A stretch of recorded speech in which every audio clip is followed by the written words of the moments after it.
ladies and gentlemen, now hosting the RIzzoCast, put your hands together for Steven Risotto!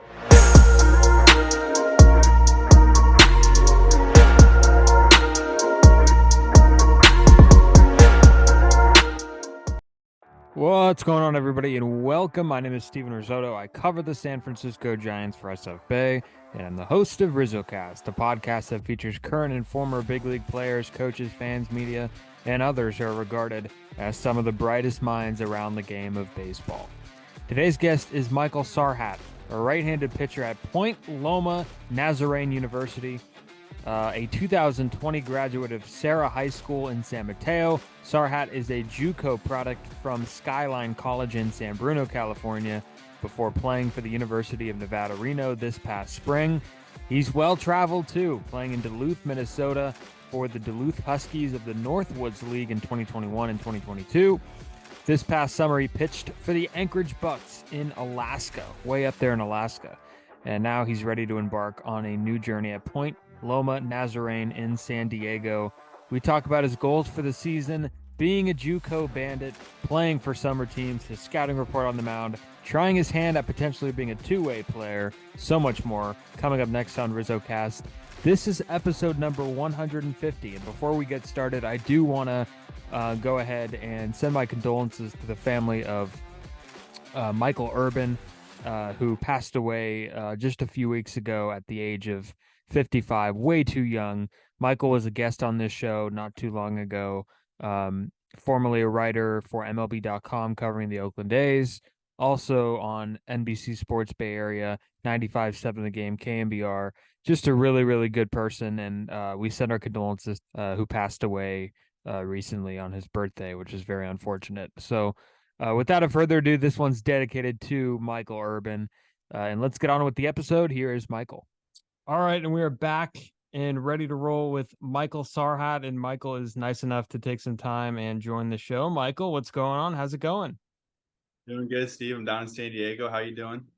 Doing pretty good. And you know what? San Diego sounds like the most epic place to be this time of year. And I know that there's just like the hurricane scare. And actually, I want to ask about that.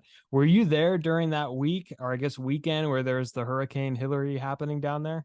I was. I got down a few days before, and honestly, it felt kind of like a COVID. Like a lot of people were stocking up on toilet paper. People were not knowing what to expect, and it was obviously rainy and a little bit windy. I think LA got hit a little harder, but people were frantic. That's for sure. Yeah, that's terrifying, and really, really cool that you're in San Diego, though. Tell us about, because you have a new school, and we're going to get into your career and kind of how you got there. But tell us a little bit about your new school and the new program that you're going to be joining this upcoming spring. I just transferred to Point Loma Nazarene University in San Diego. It's a D2. They've won the conference championship the past 2 years, and we're runner-up national champions in 2022. The reason I chose Point Loma was I wanted to have a better relationship with Jesus and my faith, but then also to get to the warm weather. I really liked what they had to say about pitching development, and it seemed like the group of guys are a really close-knit group. And when you're going to kind of a school with that kind of track record, what are the expectations, I guess, for you? And I guess, I don't want you to speak on behalf of your teammates, but for you and your team, what's the expectation for you personally? Do you have any personal goals that you're looking forward to this spring? Yeah, definitely. I definitely want to have a big role, a big impact on the team, come in and fill a big slot. Team-wise, we shoot. Coach said that, we win, and that's the normal. And they expect us to be good, but that's not good enough for us. So really to come in here, make an impact, try to become conference champions again, and then also ride that out into a good playoff run. Yeah, absolutely. And I do want to kind of get into your career a little bit. How did you get into baseball? When was baseball kind of a sport that kind of stuck out for you?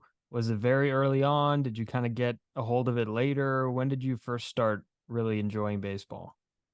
So I did not play t-ball. My dad did not let me play t-ball. He didn't believe in it. So I started playing in second grade, and they had the old, I think it was Coach Pitch at that time, but then the year after that was the old metal slingshot machine. So that's the earliest thing I remember. But I think I played basketball growing up, wasn't allowed to play football, but I mean, basketball is pretty physical, a lot of elbows, a lot of knees. At some point, I was tired of that. But I fell in love with baseball at a young age. I think there's something magical about baseball. Um, there's some type of dream that I had at a young age, and to be able to like see that out was cool for me. Fell in love with it. Yeah, and you're a big guy. How tall are you? 6'6". 6'6". So basketball was never on the table for anything, or was it? Did you ever have thoughts that I'm sure a lot of people have told you, you should play basketball, you're tall enough. Was that ever something that went through your mind? It definitely was. I played a lot in middle school, and I wanted to play in high school. And then when I went to Sarah, obviously a good sports school, I didn't even try out. I put all my eggs into one basket and really focused on baseball. Yeah, and Sarah definitely a powerhouse. I went to Reardon, and we were powerhouse in basketball, but for baseball we've seen better days. I do want to ask about some of the teams that you grew up watching. Were you a big Giants fan growing up in the Bay Area? Was that a team that kind of you followed? Yeah, huge Giants fan. Huge Giants fan. Yeah, and during those years, I mean, some success, right? In middle school and everything. So you got to see a lot of those championships firsthand growing up here. A lot of memories. A lot of memories. A lot of good memories. You almost take it for granted having the Warriors, the Giants, even the Niners with some success when you're young. Like it was a good place to be growing up.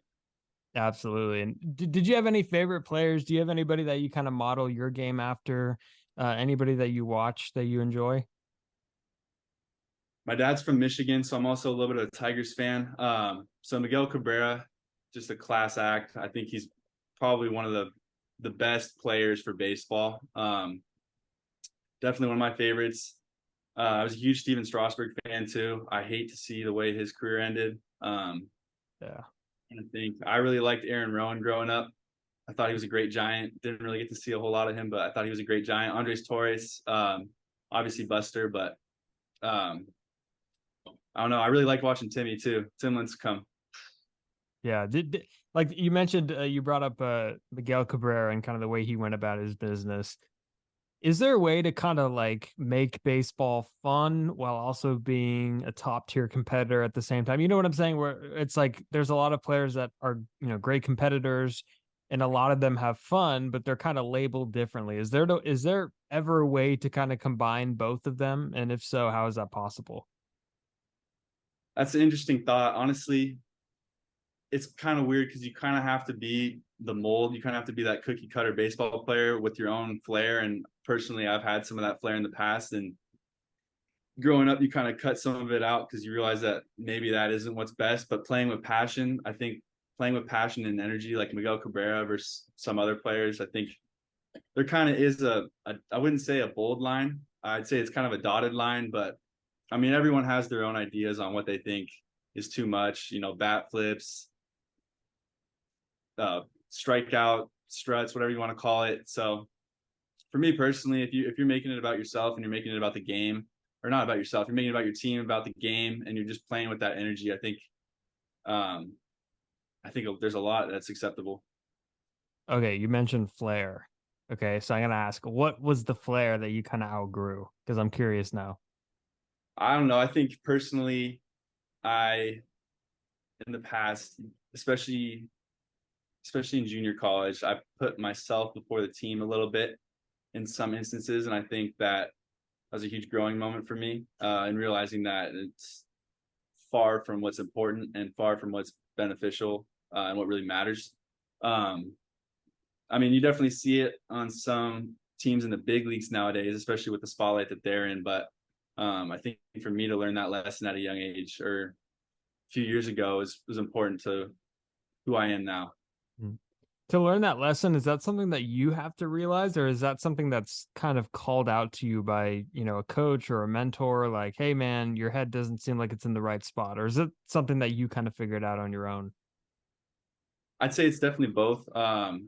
You kind of have your own perspective on it, but then when you have certain people that look out for you and create opportunities for you, and they're giving you that feedback, I think it's, you really understand what the reality of the situation is.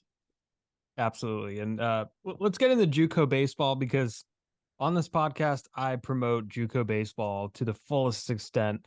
And I know you're a proud JUCO bandit coming out of Sarah High School in San Francisco for those that are in San Mateo for those that don't know, and then played at Skyline College in San Bruno, which is where I went as well.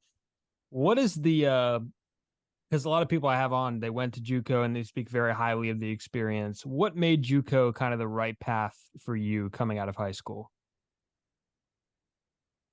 So honestly, leaving high school, I did not want to go to JUCO at all. It was an afterthought. I wanted to go. I realized D1 baseball might not be the biggest reality for me out of high school. So I was like, I reached out to some D3s and that even fell through. So JUCO was my last shot, last chance you. And honestly, what makes JUCO so unique is that everyone is so hungry to get out. Everyone loves the game so much and is so hungry to develop and try to find that next opportunity. There's not really any complacency.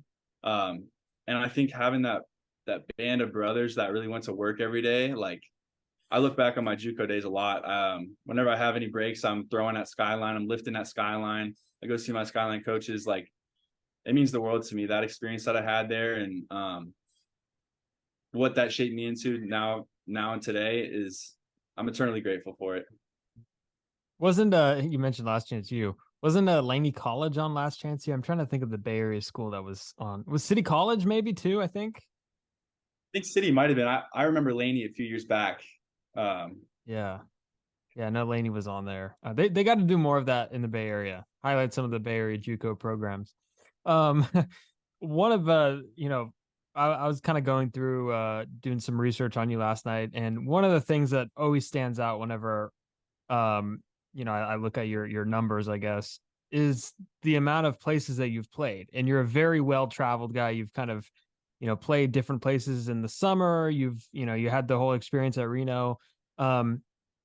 Sticking with the summer baseball, now have playing in Duluth and also Alaska. What was kind of the difference between those two experiences, Alaska and Duluth? And tell us a little bit about what the summer ball experience is like, because those teams, I know that they take it pretty seriously. Yeah. So Duluth, I played in the Northwoods League with the Duluth Huskies for 2 years. Games start end of May and go through mid-August with playoffs after that. So it's a pretty long season. They're infamous for the 72 games in 75 days. It's insane. And the travel is unreal. It is nothing that I've seen before that summer. I mean, I'm talking 8-hour bus rides to Bismarck, North Dakota. We had a series where we left at like 3 a.m, took a 6-hour bus down to Waterloo, Iowa, played a noon game, stuff like that. Super gritty. It was a lot of fun. I think the memories that I have from the Northwoods League, like enduring the Northwoods League, but then also like meeting all the guys, learning so much, especially when I was a young JUCO guy out there, learning from a lot of big Power 5 schools, a lot of really good D2 NAI players. I developed new pitches, you develop new workout habits, eating habits. So that was big for me as a young player. And then this past summer in Alaska, it was awesome. I've always wanted to go there and to get the opportunity to go out and really experience something new. I've never been to Alaska, and it's crazy when the sun goes down at 2 a.m. and you go to the field and it's probably raining, but then after it's going to be sunny, so you can go fishing at 11 p.m. Like it was a crazy experience. That's insane. And also for those that don't know, and I'll link the story maybe in the description, I wrote a feature when I was a student at Skyline on Michael and a few of the other guys that were in Duluth. And you mentioned the experience with your roommates and your teammates and the people that you got to play with. And I think one of the things that I wrote about was you cooking bacon in the kitchen with your roommates. So summer baseball, you mentioned the long schedule.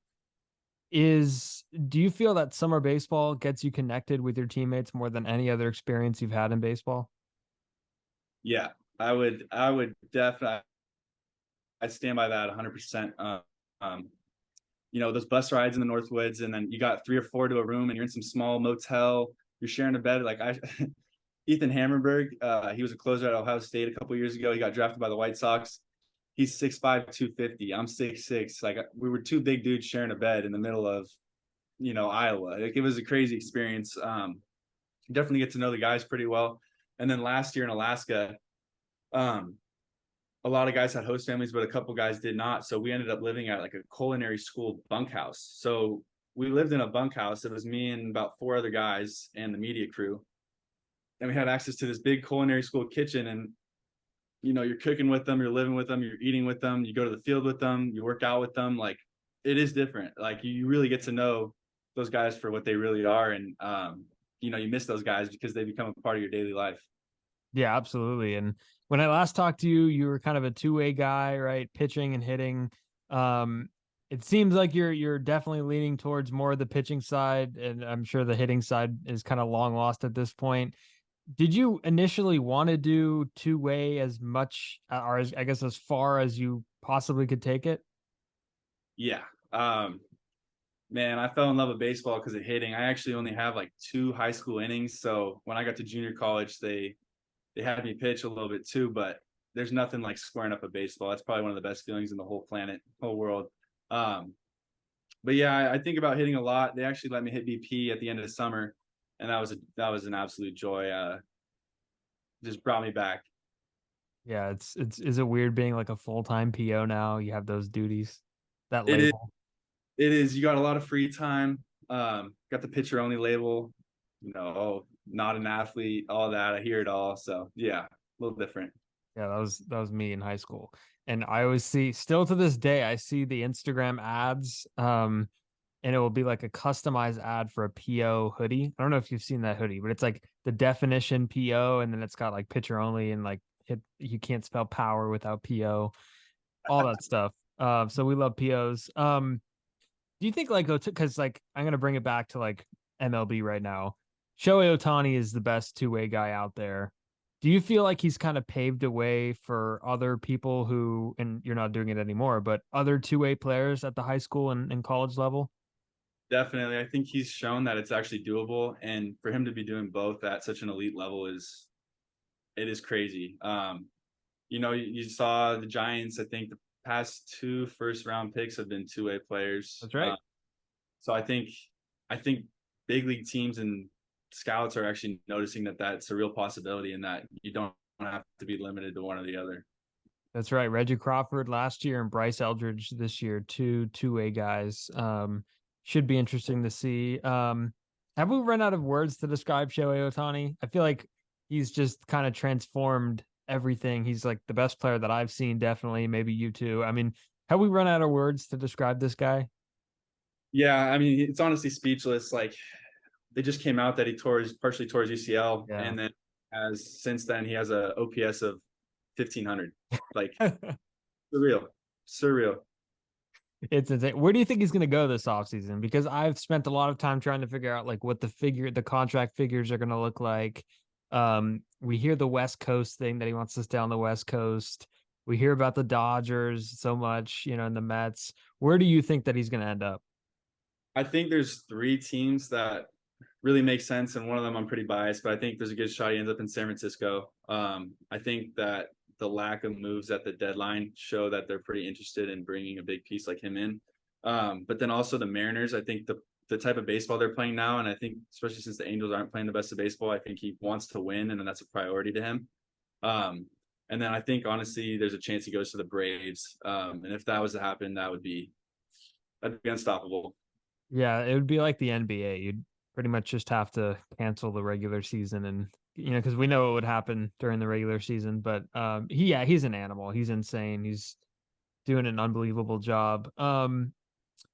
Back to pitching. Give me kind of a scouting report of you on the mound, like for anybody, and not giving away too much because I don't know what opponents are listening to this, but giving away kind of like what you do, what's your style, what do you throw? Tell me about how you go about your business on the mound. So I have a good mix. Honestly, I've thrown like up to 8 pitches and not all at once, but just to have a kind of see what's going well. So I have a 4-seam and a sinker. And then I have like a shorter slider. It's kind of like a gyro slider. Sometimes it's like a cutter. And then I developed a sweeper this summer. A couple of my Long Beach State teammates put me onto a sweeper. That's obviously new in baseball, the big sweeping slider. I've thrown a curveball in the past, and then I'm throwing a circle changeup right now, and I'm working on like a Vulcan grip, more of a splitter. So yeah, I like to throw a lot of pitches, keep hitters off balance. I definitely like to work the sinker a lot, get it in on the righties, and then you have a lot to go off of if you get to 2 strikes with just your fastball. Yeah, and that sinker circle change combination, because the circle change has the 2-seam movement kind of running in, down and in against righties. Is that right? So do you like, what's your out pitch? If you got a guy 0-2, what are you doing? Are you going fastball up, fastball, extended, off speed? Where are you heading 0-2? It's kind of situational. Definitely in that situation, I'm gonna try a fastball up if I think he's late, or if he's not accustomed to the fastball yet. If I don't think he can get to the fastball in, I'll definitely go sinker extended in and try to get an ugly swing, maybe a whiff. And it depends on kind of how I got to 2 strikes. Like if I see he had a good take on a change up, probably won't go back to it. Probably start spinning stuff. And I like to double, triple stuff up. Because I feel like hitters don't expect a slider 3 times in a row. They're not going to expect a change up 2 times in a row. So I don't know. It's kind of like you kind of just, it's a game. Like you try to keep them off balance, and I'm willing to throw any pitch in any count. Do you play MLB The Show at all? Not this year, but I have in the past. Huge fan. So do you, because I learned a lot about pitching from that game. Like that game, like understanding the movements and what swings you could get. And granted, it's a video game, it's maybe not too accurate, but like I got obsessed with the idea of like breaking bats with what you just mentioned, the sinker in. So has MLB The Show helped you pitching at all? Like, and some hitters use it for timing, which I think is weird. It's like, that's, I don't know exactly how that works, but the pitching thing I could totally get. I think it definitely helps. Sequencing, like especially when you're playing online against a real player, not just a computer, you kind of pick on their patterns, what they're looking for. And it even shows you their timing, like slightly late, very late. So, yeah, I think that is, I'd say it's definitely helped me a little bit, but for some guys, I think it's huge. Like you can learn a lot from a video game, which is kind of crazy. Yeah, no, it's absolutely wild. And now you're going to school with all that kind of advanced technology on the pitching side, and you said that that's something that kind of drew you into it. Have you gotten a chance to work with all of that stuff with TrackMan and Rapsodo and some of those new pitching technological advances? Yeah, I definitely have. Had TrackMan out in the woods, in the North Woods, and then the past year at Nevada we had it as well. I've thrown a lot of bullpens to Rapsodo, and it is cool because I like it to make in like during the bullpen, you can make adjustments really quick just with small grip changes, release point changes. And you obviously see the numbers, it's instant feedback. And I'm excited because this weekend we're actually throwing a bullpen at the biomechanics lab. So to fully see how my body works, what the pitches look like coming out of hand, slight pitch grip modifications with the Edgertronic cameras. Like I kind of geek out over it, honestly. Yeah, I'm gonna actually follow up with you on that because I want to see how that goes, because that's pretty cool that you're doing it in the biomechanic lab. One thing I do want to ask is, because baseball, it seems like there's new audiences coming in and there's a lot of numbers that are being thrown around. Do you like the number side of baseball? And I guess it correlates with some of that pitching technology that you're using. Do you understand like the spin rate and what is a good spin rate and the vertical drop and the horizontal drop? Do you like the more numbers, the better? Or is it kind of like, I need to know only a few things and that's all I'm going to learn? So are you kind of old school or new school in that way? I would say I'm more old school, but I like integrating it in. So it is good to see the feedback on what your stuff really is, but I'm big on executing pitches and sticking to a game plan and competing. I think that has a lot of value, and I don't want that to be lost in this new generation of baseball. So I do want to be a coach after my playing career, and to balance those two, I think is important, because I think a lot of people get lost in the numbers, but then a lot of people are ignorant of what those numbers could bring to development. What's the best piece of advice that you've heard from, I guess on a baseball field? That's kind of a random one, but just came to mind.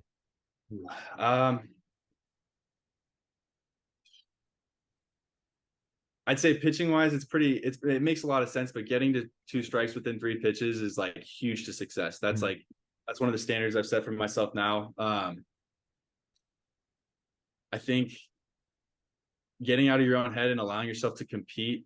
I've seen a lot of my performance, both sides of that, where you're in your head and it's hard to get past yourself. But then when you get out of your head, like it's a crazy feeling. Like there were a couple of times this summer where I was so prepared and so locked in that I was throwing pitches and I'd get a whiff and I'd sing a song. Like I would just be singing a song on the mound. And it's just like I think if you prepare your hardest, you will be 100% confident in your ability. And that's how I find comfort, at least.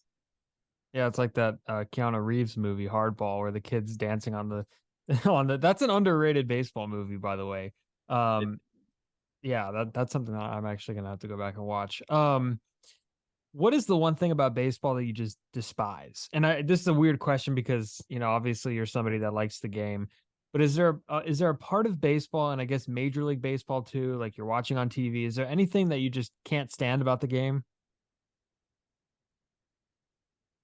I don't think so, honestly. I love all of it. I'd say if there was anything, I'd say the new shift rule. I think I don't agree with that at all. I think you have 9 players, you get to put them wherever you want on the field and you hit it where they ain't. I think maybe I am more old school than I thought, but I do understand it a little bit. I actually resisted the pitch clock when they added it, and now I'm a huge fan. I think personally for me, we had the pitch clock last year, and we had pitch com bracelets, and I felt like the pace of play of the games were immaculate. I felt that it was going by quickly. The time in between the innings is a lot less. So I feel for the audience, I feel like it's a lot better to pay attention. However, there's been multiple times where I'm at a Giants game and I go to get food in the 3rd or 4th inning, and then I come back and it's like the 5th or 6th inning. So for me personally, I don't mind if the games are 3.5, 4 hours long. Like, I love it, but I get it for the average fan, and especially if you're trying to expand the audience. Yeah. What were you getting? What were you in line for? What food? So before I came down to San Diego, I just started trying the what was it? The chicken nachos, the cha-cha chicken nachos. Yeah, that's good down there, huh? Awesome. Yeah.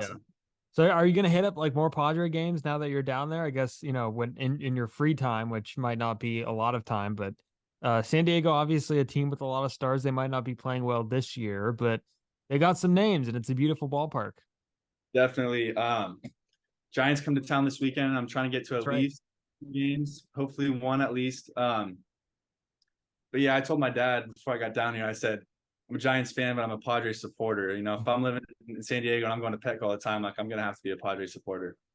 Yeah, I don't think there's anything wrong with that at all. I think Giants fans, for the most part, as much as the National League West and it's in the division, I think the only taboo rooting interest would be the Dodgers. I don't think Giants fans really even the A's, I think there's a lot of Giants and A's fans. So I don't think you'll have an issue with hitting up a few Padres games or getting a Padres hat or something like that.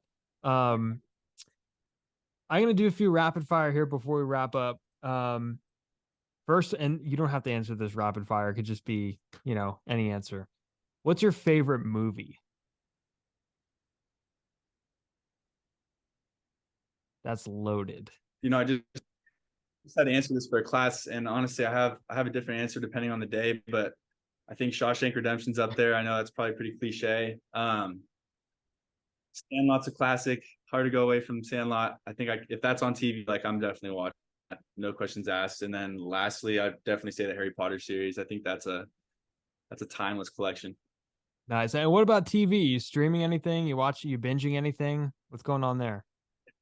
In Alaska, I started Breaking Bad and I got hooked. I got hooked. Show. I actually it's an elite show, and I just finished Better Call Saul, and I think Better Call Saul might have even been better than Breaking Bad. I don't know if that's a hot opinion, but the 2 great shows. They're both very well done. Like every episode just has so much involved in it. And did you see El Camino too, the movie on Netflix? I did. So I watched Breaking Bad and then El Camino and then Better Call Saul, and I thought that was the best order to do it. Yeah, that's got to be the order. But yeah, there's so many like Breaking Bad, like we have somebody here at SF State, Jesse. And I always think to myself, Jesse. I always hear Walter White's voice in the background, but Heisenberg is a legend. Yeah, great choice there.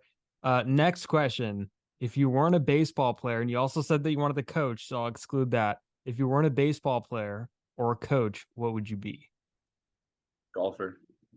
Okay. I see the loophole there.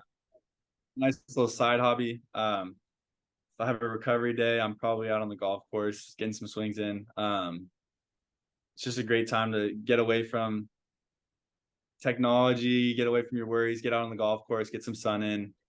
It's awesome. I actually played a couple rounds in San Diego last week, Balboa and Mission Trails. Two nice courses so far. Yeah, I didn't realize there was a golf course down there by Balboa. That's pretty cool. Yeah. Okay, next question. Electric chair. You're in the electric chair. What's your final meal? I just thought about this last week. So I would get a Cane's Caniac combo. Are you allowed to do multiple? Is this like a 3-course meal or is it like a 1 plate? Do anything you want. Okay, because Right. I'm so if it's me doing the one that's clicking the button or whatever, I'll let you have anything. Cool. Sounds good. I would go 2 3x3s from In-N-Out, a Caniac combo. I'd say some of my mom's spaghetti, and then definitely some tri-tip. I think I got all the boxes covered there. Sounds like a good holiday with that spaghetti on the holidays. So pretty clutch. Final one here. Dream vacation. Anywhere in the world that you could go. And again, I appreciate that you're a well-traveled dude, been, played baseball in a lot of different places. Where would you go if you had a dream vacation spot to pick from? It's on my bucket list to backpack all over Europe, so it's not a select destination, but being able to do that would be something crazy. I think I got a lot of stuff planned out for my life, but at some point in my life, I need to set aside some time, set aside some money, head out there, kind of just explore. Bring a few things, bring a few pairs of clothes, a couple pairs of boots, and just go explore. I thought you were going to drop a Duluth, Minnesota. No. I got my fair share of Duluth in the past few years. Yeah, too much of Duluth. We appreciate them. Michael, dude, this is awesome. I appreciate you coming on. I'm glad that we could get this done. It was such a blast. And thanks for coming on, man. And best of luck to you moving forward. I'll definitely be keeping up and I'll be promoting you at any second that I could. Right on, Steven. It's been a pleasure. Thank you for having me. Absolutely. And everybody, if they want to be bold enough, go follow Michael on Twitter at MSARHATT. Go check him out. He's a JUCO bandit, very proud JUCO bandit. And we're looking forward to seeing what he could do on the mound. Maybe some at-bats, possibly, too. I'm not ruling it out. Yeah. Hopefully your coach is listening and he understands that I have seen him hit an opposite field homer at Skyline, and I saw the bat drop, too. So just that's on record. I saw it happen. Probably north of 100 off the bat. You know what I'm saying? All right. And then everybody, of course, can check out the podcast on Twitter and Instagram at RIzzoCast and follow us on Spotify, Apple Podcasts, wherever you find your podcast. And thank you, everybody, for listening. More stuff coming up soon. And see you next time.